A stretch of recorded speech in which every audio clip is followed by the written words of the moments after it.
రామచంద్రాపురం వాడి వేడి ఇప్పుడు అర్థమైంది.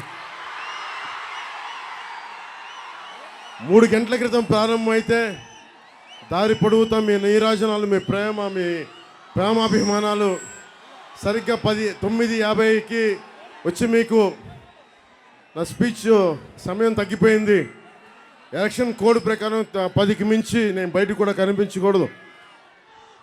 ఇంకో మారు కుదిరితే ఇంకోసారి ఖచ్చితంగా వచ్చే ప్రయత్నం చేస్తాను.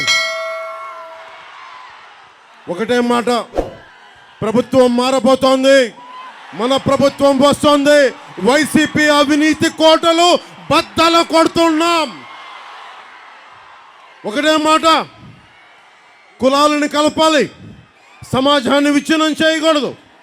నీకు అవకాశం ఉన్నప్పుడేమో గొడవ పెట్టుకొని ఈరోజు రాజకీయ అవసరాల కోసం కలుపుకొని మళ్ళీ రాజకీయం చేయడం మంచిది కాదు.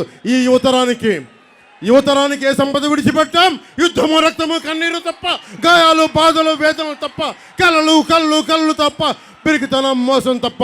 సంపద వైసీపీకి, కష్టాలు మనకి. మనల్ని దోపిడీ చేసి వాళ్ళందరినీ వెక్కుతున్నారు. మనలో ధైర్యాన్ని చంపేస్తున్నారు. మీకు ధైర్యాన్ని నింపే నాయకత్వం వస్తుంది. నేను మీకు అండగా ఉన్నాను. మీ కష్టాలు నావి, మీ కన్నీళ్లు నావి. నేను మీకోసం పనిచేస్తాను. రామచంద్రాపురం నియోజకవర్గం మన జనసేన పోటీ చేయాల్సింది. కానీ కూటమి ధర్మం ప్రకారం నేను మన స్థానాన్ని తెలుగుదేశం పార్టీకి ఇవ్వడం జరిగింది. ఎందుకంటే మనం 175 స్థానాల్లో జనసేన పోటీ చేస్తున్నట్టే, 175 స్థానాల్లో భారతీయ జనతా పార్టీ పోటీ చేస్తున్నట్టే, 175 స్థానాల్లో తెలుగుదేశం పోటీ చేస్తున్నట్టే.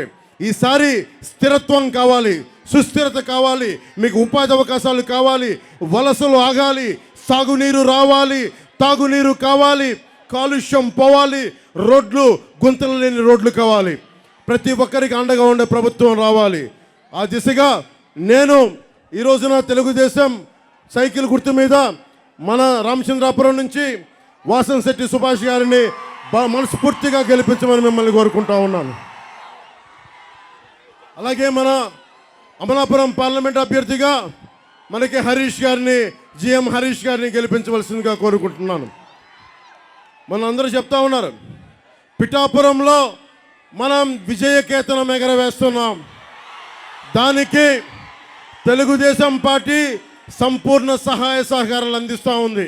అలాగే మన మద్దతు ఉన్న నియోజకవర్గాల్లో, మన జనబలం ఉన్న నియోజకవర్గాల్లో మన కంపల్సరీగా తెలుగుదేశం పార్టీకి, భారతీయ జనతా పార్టీకి మన మద్దతు ఇవ్వాల్సిన అవసరం ఉంది. వైసీపీ పాలన చూసాం, మొన్న కొట్టుకున్నారు, ఈరోజు కలిసిపోయారు.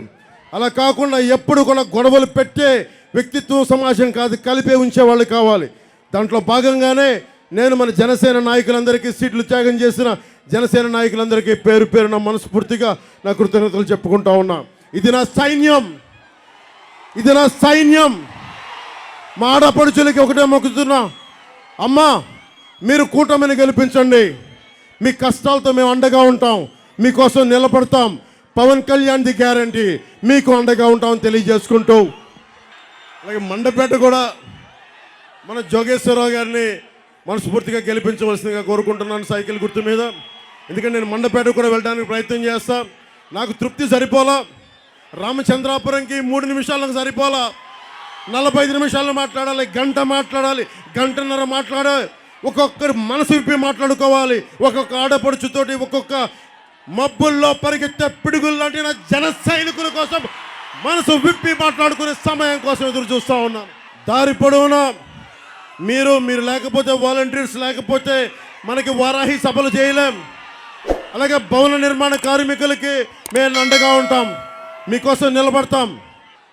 ద్రాక్షారామం కోసం దాదాపు నలుమూలల నుంచి 500 కార్లు వేసుకొచ్చిన మీ ఒక్కరికి పేరు పేరున ధన్యవాదాలు. పిడుగులు పరిగెడుతున్నాయా అన్న జన సైనికులు మీ అందరికీ కూడా పేరు పేరున ధన్యవాదాలు తెలుపుకుంటూ, ఇంకొకసారి మనసిప్పి మాట్లాడుకుంటాం. 18 రోజుల సమయం ఉంది. బద్దలు కొట్టాలి, వైసీపీ అవినీతి బద్దలు కొట్టాలి. మన కూటమి విజయం సాధించాలని మీ ఆశీస్సులు కావాలని మనస్ఫూర్తిగా కోరుకుంటూ, ఆడపడుచులకు ఒకటే చెప్తున్నాను, అమ్మా నేను మీకోసం నిలబడేవాడిని, మీకు అండగా ఉండేవాడిని. మీ అన్నని, మీ బిడ్డని మీ ఇంట్లో ఒకరిని మీకోసం మనస్ఫూర్తిగా ఒళ్ళు వంచి ఒక సేవకుల్లా పనిచేస్తాను.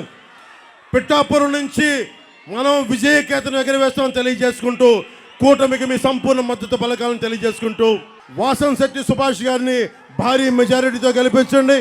హరీష్ గారిని అమలాపురం పార్లమెంట్ అభ్యర్థిగా గెలిపించండి. జోగేశ్వరరావు గారిని మండపేట తెలుగుదేశం పార్టీ అభ్యర్థిగా గెలిపించండి. వాళ్ళ గెలుపు, వాళ్ళు చేసే హామీలు గ్యారంటీ నాదని తెలియజేసుకుంటూ సెలవు తీసుకున్నాను. జై టీడీపీ, జై బీజేపీ, జై జై జై జనసేన, జై హింద్.